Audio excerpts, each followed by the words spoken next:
Nuk keni ardhur vetëm për të dëgjuar mua. Jeni këtu sepse brenda secilit prej jush jeton ende ai shqiptari që një ditë mori vendimin e vështirë të largohej nga vetëlindja. Nuk kishim asnjë gjë përveç shpresës. Nuk e dinim çfarë do të ndodhte të nesër, por dinim diçka. Kishim fituar lirinë dhe mundësinë për t'ja dalë vetë. Dhe në fakt ja dolëm. Ja dolëm sepse punuam shumë.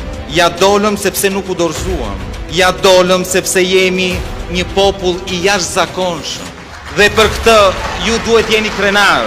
Por sonte nuk jemi këtu vetëm për të festuar suksesin ton, sepse ndërsa ne ja dolëm, Shqipëria vazhdon të jetë e kapur. Ishte e kapur kur ju ikëm dhe vazhdon të jetë e kapur. Sepse për 34 vite, qeveritë shqiptare, të zgjedhura me votat tuaja, kanë shërbyer vetëm një grusht njerëzish. Sepse sistemi nuk është përdorur për të ndihmuar qytetarët e ndershëm, por për t'i shtypur ata. Sot duhet të jem shumë i qartë me ju. Shqipëria nuk do të ndryshoj vetë. Nuk do të ndryshoj nëse ne nuk marrim fatin e Shqipërisë në duart tona.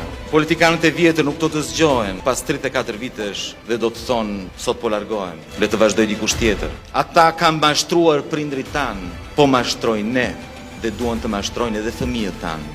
Ka ardhur koha të zgjohem. Ka ardhur koha të tregojmë që ne s'jemi dele. Ka ardhur koha të hapim syt. Ka ardhur koha të shkundemi dhe të reagojmë. Për fëmijët tanë, ta bëjmë për Shqipërinë.